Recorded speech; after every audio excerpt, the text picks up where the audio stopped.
YouTube channel Shri हरे नमः को like, share, subscribe करें। धन्यवाद।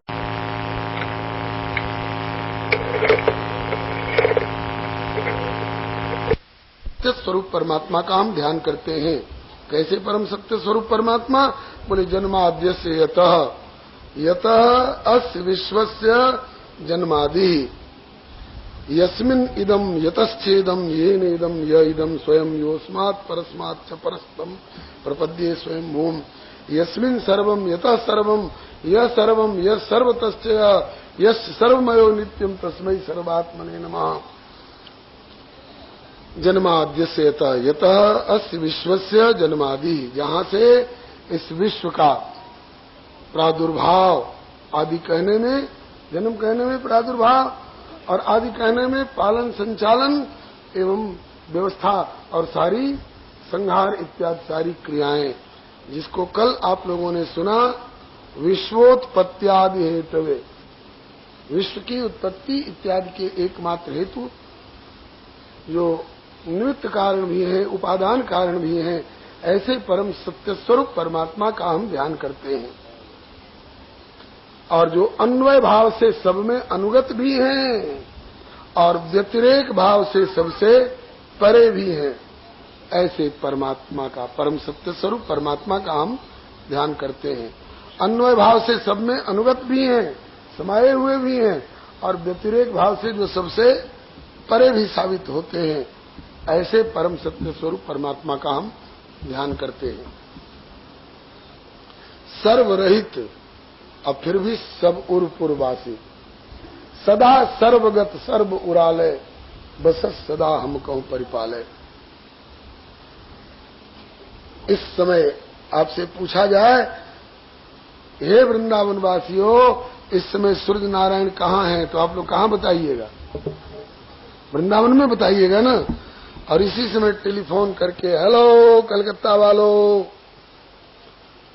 इस समय 10:30 बज रहे हैं, इस समय सूर्य नारायण कहाँ हैं, तो कलकत्ता वाले वृंदावन में बताएंगे? कलकत्ता वाले कहेंगे कि ठीक कलकत्ता के सामने। और इसी समय ट्रंक कॉल करके पश्चिम के बंबई वालों से पूछे, हेलो बंबई वालों, 10:30 बज रहे हैं, इस समय सूर्य नारायण कहाँ हैं, तो बंबई वाले कहाँ बताएंगे? बंबई में बताएंगे। तो एक ही सूर्य एक ही समय में कलकत्ता में भी है, वृंदावन में भी है, बंबई में भी है। और वृंदावन वाले लोगों से भी पूछिए, हेलो बंसी बट वालों, इस समय सूर्य नारायण कहाँ हैं, तो कहाँ बताएंगे? किशोरपुरा में बताएंगे कि छठीकरा रोड पर बताएंगे? वो कहेंगे कि बंसी बट में। और विद्यापीठ वालों से पूछिए तो कहाँ बताएंगे? विद्यापीठ। और सराफा बाजार वालों से पूछिए तो सराफा बाजार बताए। हर नगर में है, हर मोहल्ले में है। और एक मोहल्ले के हर आंगन वालों से पूछिए कि किसके आंगन में इस समय सूर्य हैं, तो क्या बताएंगे लोग? हमारे आंगन में है। और एक आंगन के 50 बर्तन में पानी भर दीजिए और हर बर्तन के साथ एक एक आदमी लगा दीजिए और पूछिए, हेलो बर्तन वालों, किसके बर्तन में सूर्य नारायण है? तो हर व्यक्ति कहेंगे कि हमारे बर्तन में सूर्य है। अच्छा, इसका मतलब कि वो सब में है, सबके साथ हैं। बोले हाँ, जब आपके इतने नजदीक हैं कि आपके शहर में भी हैं, आपके मोहल्ले में भी हैं, आपके आंगन में भी हैं, आपके थाल में भी हैं, तो जरा उनको पकड़ के लाइए, हमारे सामने जरा खड़ा करिए, हम भी उनको नजदीक से देखना चाहते हैं। तब क्या कहिएगा? वो तो हमसे इतने दूर है कि हम उनको छू नहीं सकते, पकड़ना तो दूर। इसी तरह से अन्वय भाव से वो सब में अनुगत भी हैं और व्यतिरेक भाव से सबसे परे भी। ऐसे परम सत्य स्वरूप परमात्मा का हम ध्यान करते हैं। अर्थे स्वभिज्ञ, समस्त अर्थों के एकमात्र ज्ञाता है वो। हमें तो आज दिल्ली में क्या घटना घटी, इसके लिए रेडियो ट्रांजिस्टर का सहारा लेना पड़ता है ना, समाचार पत्रों का सहारा लेना पड़ता है, टेलीप्रिंटरों का सहारा लेना पड़ता है। लेकिन परमात्मा को कुछ भी, किसी भी कोने में क्या हो रहा है वो सब जानने के लिए किसी का भी कुछ सहारा लेने की आवश्यकता नहीं है। वह सर्वज्ञ है, सर्वव्यापी है, सर्वज्ञ है और स्वराट है। स्वराट माने राष्ट्रपति तो जो संसद से पारित होकर आया उसको मानने को बाध्य है, लेकिन परमात्मा अरे अनंत अनंत ब्रह्मांड के ब्रह्मांडपति ब्रह्मा भी नाक रगड़ते रह जाए कि आपको ऐसे नहीं ऐसे करना होगा, तो वह उसको मानने को बाध्य नहीं है। स्वराट है। स्वराट माने स्वराट शब्द की व्याख्या गोस्वामी जी ने की है नारद जी के मुख से। परम स्वतंत्र न सिर पर कोई, भावे मन नहीं करहु तुम सोई। सूर्य नारायण स्वतंत्र नहीं है, स्वराट नहीं है।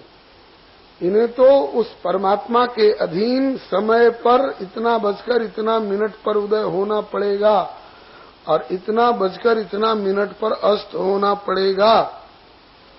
तो सूर्य प्रकाश कर तुम समर्थ तो हैं, लेकिन प्रकाश अकर तुम समर्थ नहीं है। वो चाहे सूर्य नारायण की 10 दिन के लिए हम हड़ताल पर जा रहे हैं, नोटिस दे दें, ये सूर्य के लिए संभव नहीं है। लेकिन परमात्मा ने सृष्टि रचाई, पालन संचालन किया, संहार कर दिया, उसके बाद फिर रचावे रचावे नहीं रचावे, उनको कोई बाध्य नहीं कर सकता है। वे स्वराट हैं। और दूसरा स्वराट का भाव, आजकल हर 5वें वर्ष हम फलाने को कान पकड़ के कुर्सी से उतार दिए और बहुमत बटोर कर फलाने को चुन के बिठा दिए, तो जो इसको बिठा दिए वो राजा कहलाने लगा और जिसको कान पकड़ के निकाल दिया वो भूतपूर्व कहलाने लगा। ये भूतपूर्व कहलाने की और चुनाव में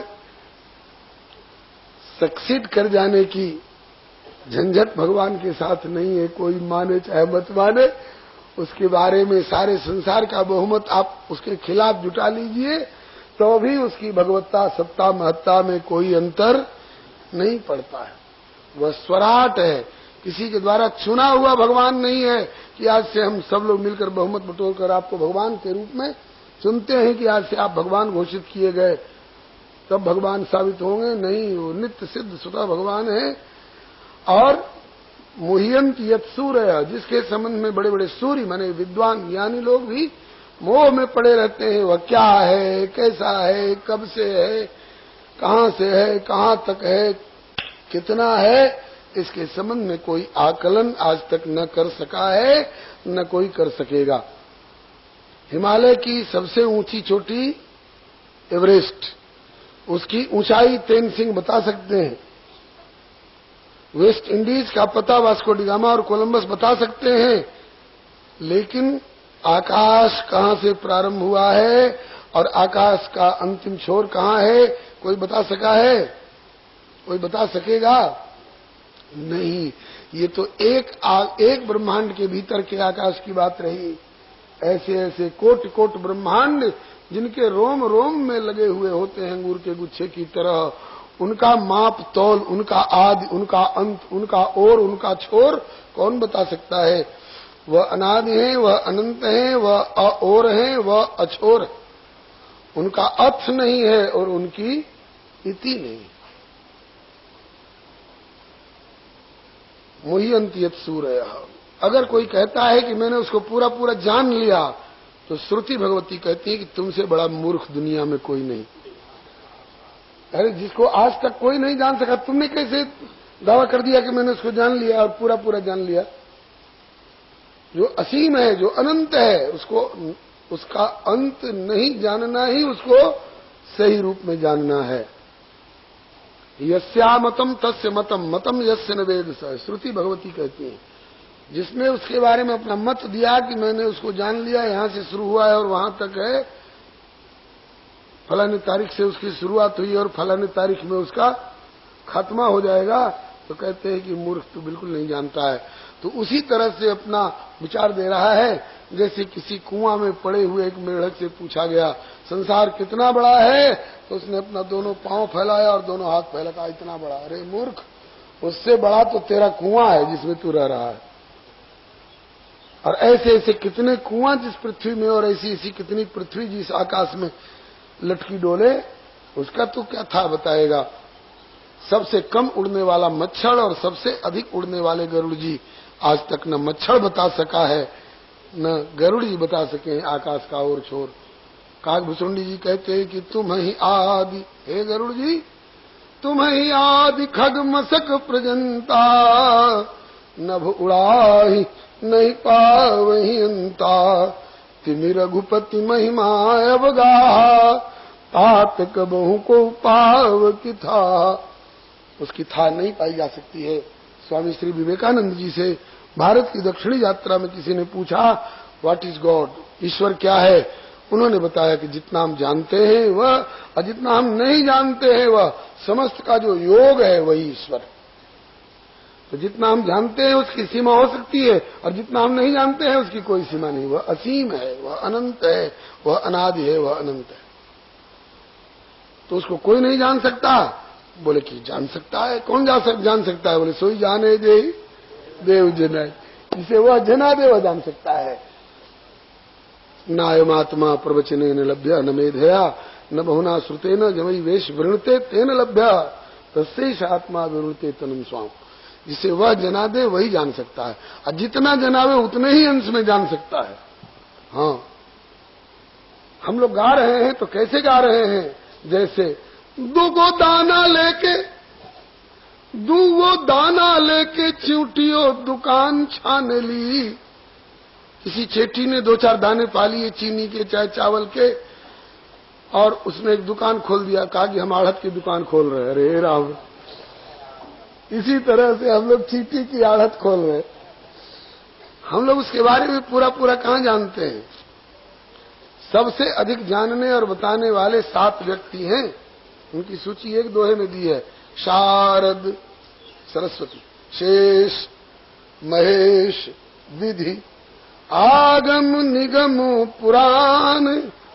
ये शुरू से गाते आ रहे हैं जब से इनका होश है, और अब तक गा रहे हैं, आगे भी गाते रहेंगे। लेकिन जितना गाए उसके बाद शाम को जब विचार करते हैं तो एक बार तो लगता है कि पूरा गा लिया, लेकिन फिर जब विचार करते कहते कि अभी तो उसके एक रोम के भीतर के, एक ब्रह्मांड के, एक मोहल्ले का भी गायन नहीं हो पाया है। इसलिए न इति न इति न इति, माने हमने जितना गाया इतना ही नहीं है वह। शारद शेष महेश विधि आगम निगम पुराण, नेति नेति कही जास गुण करहि निरंतर गान। तो यत सूर्य अभिमुह्यंती, जिसके संबंध में बड़े बड़े ज्ञानी भी मोह में पड़े रहते हैं। और जानता कौन है? बोले जिसको वह जना दे। किसी को जनाया?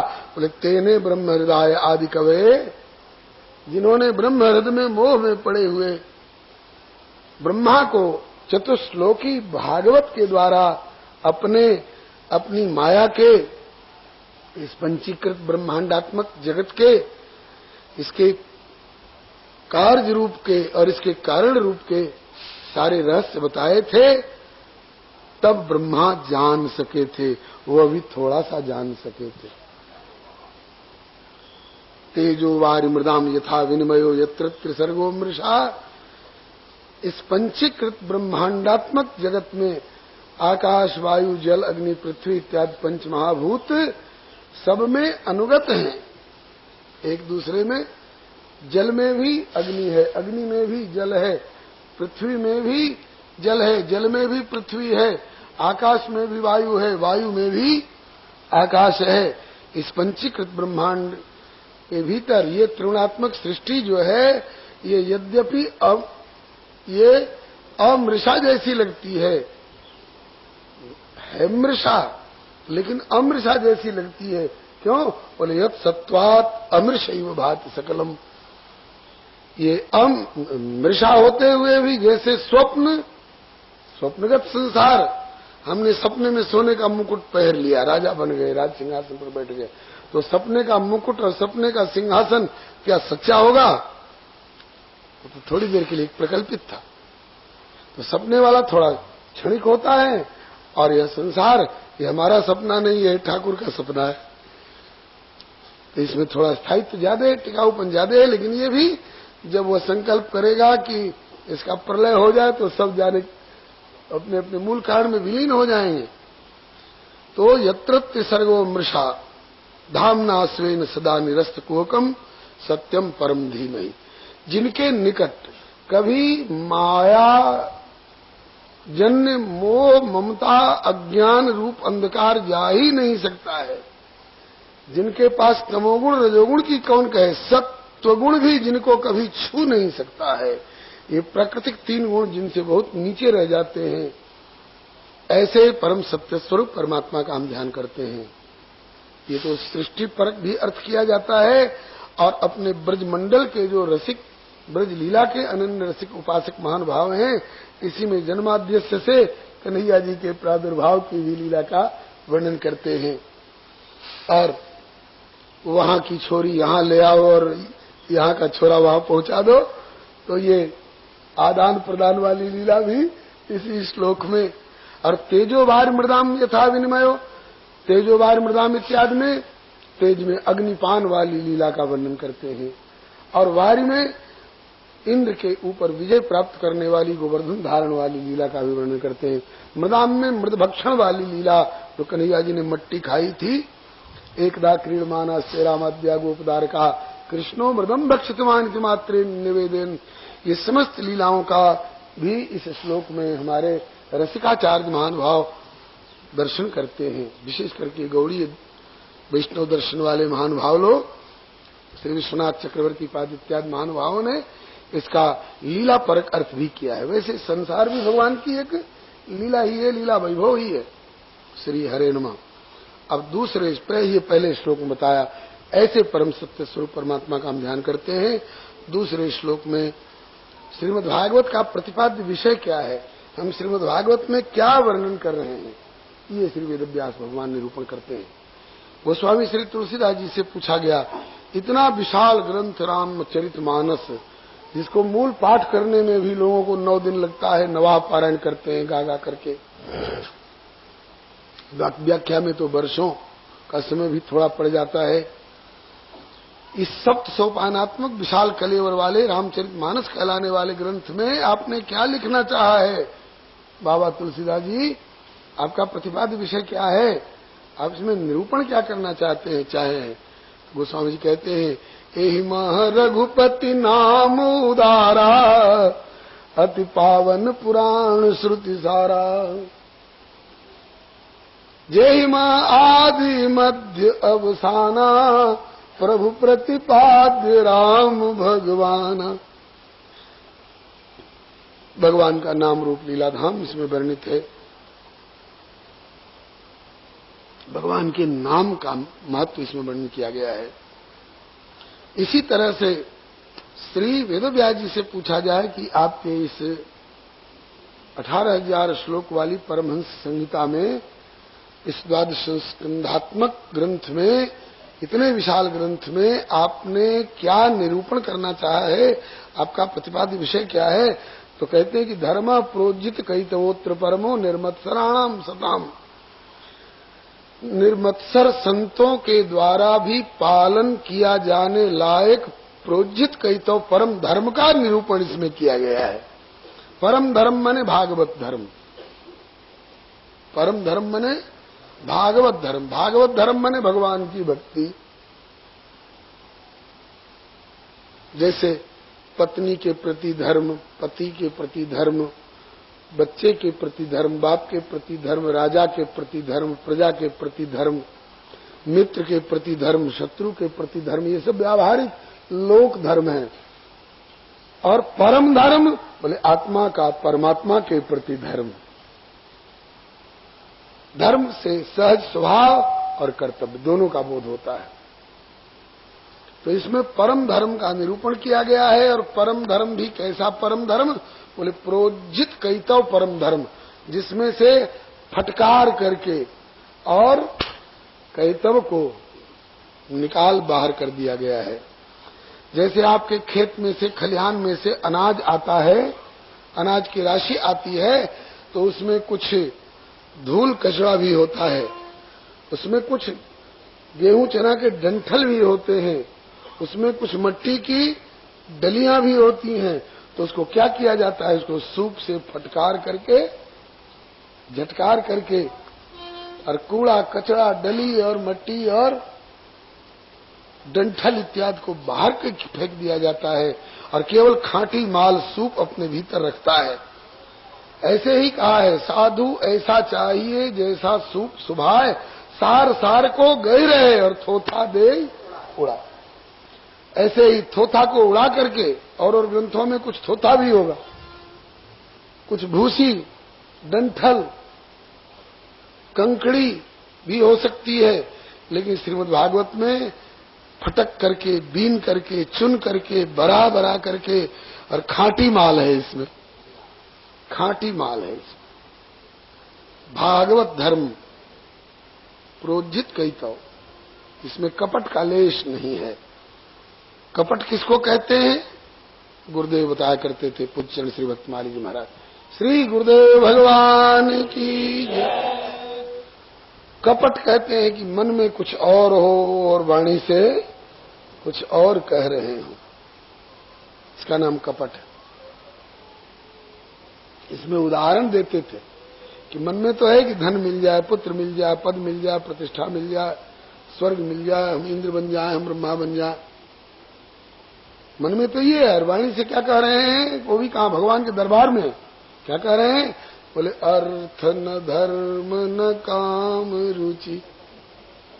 बताइए, भगवान के सामने झूठ बोल रहे हैं कि नहीं बोल रहे? जिस समय अर्थ न धर्म न काम रुचि गति न क्यों निर्वाण कह रहे हैं, और उसी समय 100 रुपया का नोट गिरा हुआ दिखाई पड़ जाए तो नियत डगमगा जाती है। नियत डगमगा जाती है कि सबकी आंख बचा करके हम ही जेब में धर लें। अरे 100 रुपया का नोट तो बहुत है जी, 58 54 गिरी हो तो 54 पर लोगों की नियत गड़बड़ा जाती है कि हम ही उठा के धर लें। जिनकी नियत 54 पर डगमगा रही है, और वो अगर भगवान से प्रार्थना कर रहे हैं कि अर्थ न धर्म न काम रुचि, तो झूठ बोल रहे हैं, कपट कर रहे हैं भगवान से,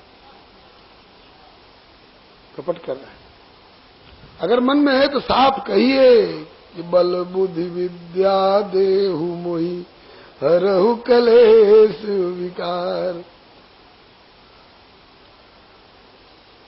अर्थ न धर्म न काम रुचि गति न चाहो निर्वाण कहने के अधिकारी कौन है? भरत जी हैं, हनुमान जी हैं, लक्ष्मण जी हैं, ब्रज की गोपियां हैं।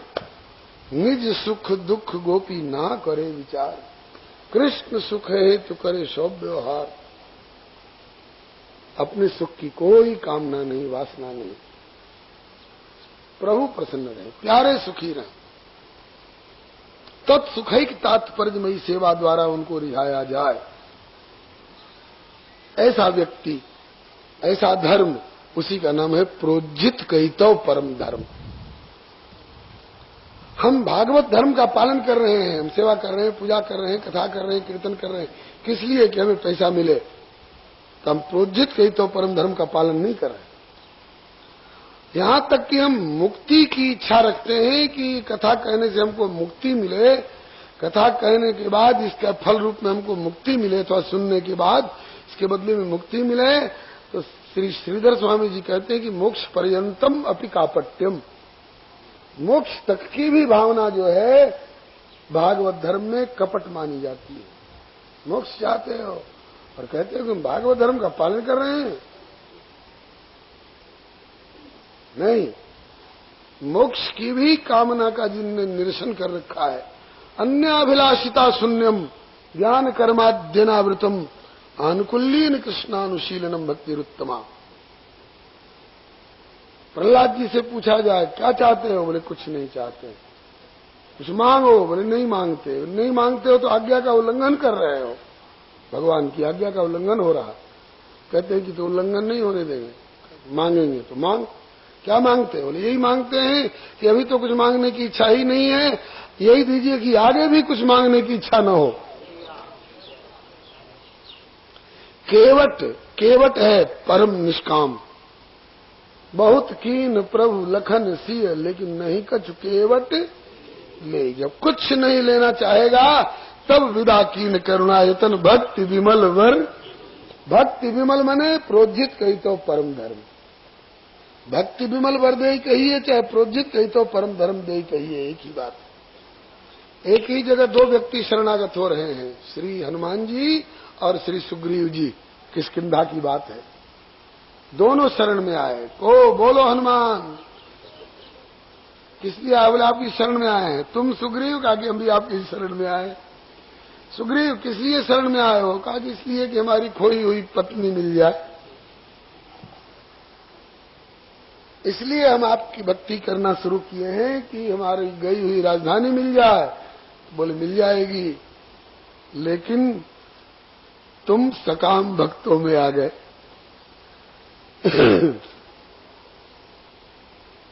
प्रोज्जित कही तो परम धर्म का पालन नहीं हो पाया। लगे रहोगे तो कभी न कभी उर्कछ प्रथम वासना रही, लेकिन अब प्रभुपद प्रीत सरित सो बही, बह जाएगी, फिर हो जाओगे फर्स्ट डिविजनर। लेकिन कालांतर में, अभी तो वासना है ना, तो वासना है, मोक्ष की भी वासना है, तो प्रोज्जित कही तो परम धर्म के पालक नहीं कहे जाओगे। तुम कपट पूर्ण इस धर्म का पालन कर रहे हो। और हनुमान जी से पूछा जाए, हनुमान तुम क्या चाहते हो? बोले हम तो कुछ नहीं चाहते, हम तो आप ही को चाहते हैं। हम आपका प्रेम चाहते हैं, आपकी सेवा चाहते हैं, आपकी प्रसन्नता चाहते हैं, इसके अतिरिक्त हम कुछ नहीं चाहते हैं। बोले तब तो तुम प्रोज्जित कही तो परम धर्म के पालन करने वाले। गोपियों से पूछा गया तुमको क्या चाहिए? बोले तुम सुखी रहो। कहा हमारे पेट में दर्द है। कहा कि अभी दवा लाते, और किसी दवा से अच्छा नहीं होगा, तुम अपना चरण धोकर पिला दो तो दर्द छूट जाएगा, हम सुखी हो जाएंगे। बोले अभी चरण धो के पिला देती हूँ।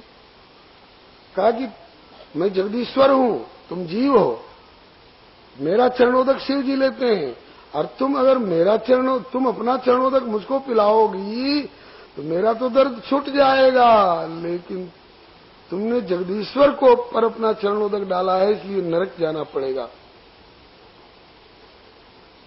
तो कहती है कि शीश के मोल मिले तो ले लूं, प्रीतम के दुख सारे, उन प्राणों की चिंता क्या जो प्राणनाथ परवारे। एक जन्म क्या कोटि जन्म को हमें नरक मिल जाए, लेकिन मेरे श्याम सुंदर का रोम न दुख ने पाए। कहाँ है अपने सुख की कामना? इसका नाम है प्रोज्जित कही तो परम धर्म। तुम सुखी रहो, हम नरक जाएं। भरत आज रात भर सोए नहीं हो, लेकिन नींद नहीं आई गुरुदेव। क्यों? बोले कि मेरे नाम पर प्रभु बन बन भटकना पड़ रहा है। प्रभु को कैसे अयोध्या लौटे? कहा कि बस इतनी सी बात, मैं अभी लौटाता हूं। बहुरई लखन सी रघुराई, लेकिन बदले में तुम कानन गौ नव दो भाई। तुम दोनों भाई भरत और शत्रुघ्न 14 वर्ष के लिए वन में चले जाओ, तो फिर ये लखन सी अभी लौटाता हूं राम लक्ष्मण जानकी को। भरत जी उछल पड़े, बोले कि गुरुजी केवल 14 वर्ष की कौन कहे, कानन करऊं जन्म भर बासु, जिंदगी भर जंगल में रहने को तैयार हूं। यही ते अधिक न मोर सुपासु। इसको कहते हैं प्रोज्जित कही तो परम धर्म। कपट और स्वार्थ का जिसमें लेश नहीं है, केवल तत्सुखैक तात्पर्यमयी सेवा द्वारा उस प्रभु को रिझाया जा रहा है। ऐसे प्रोज्जित कही तो परम धर्म माने परम निष्काम भक्ति का वर्णन इस श्रीमद् भागवत में है। और यह धर्म कैसा है? बोले निर्मत्सराणाम सताम। श्री सुखदेव जी सरीखे निर्मत्सर संत भी इस धर्म का पालन करने में अपना लाभ और गौरव अनुभव करते हैं। निर्मत्सर संत, संतों में मत्सर दोष नहीं होता है। और संत बाना मात्र धारण करने वालों में किसी में अगर हो भी मत्सर, जानते हैं किसको कहते हैं? पर उत्कर्ष असहनम मत्सरा। हमारा एक मंजिला ही क्यों रह गया, हमारे पड़ोसी का 3 मंजिला कैसे हो गया? हमारे यहाँ 2 ही शिष्य हैं, उनके यहाँ सैकड़ों शिष्य आते रहते हैं। हमारे यहाँ एक रिक्शा भी नहीं आता है, उनके यहाँ 25-25 कार क्यों खड़ी है। अगर इस बात से जलन हो गई तो समझिए कि मत्सर इसमें आ गया। मत्सर दोष इसी को कहते हैं। वैसे सही अर्थ में जो संत होगा, भक्त होगा, उसमें मत्सर होता नहीं है, इनमें श्रद्धा होती है।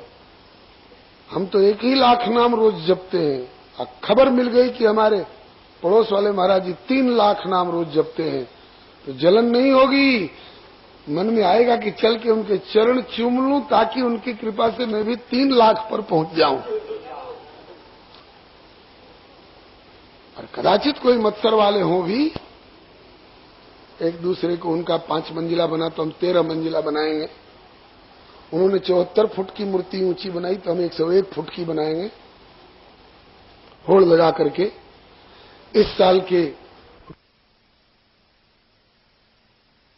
YouTube चैनल श्री हरे नमः को लाइक, शेयर, सब्सक्राइब करें। धन्यवाद।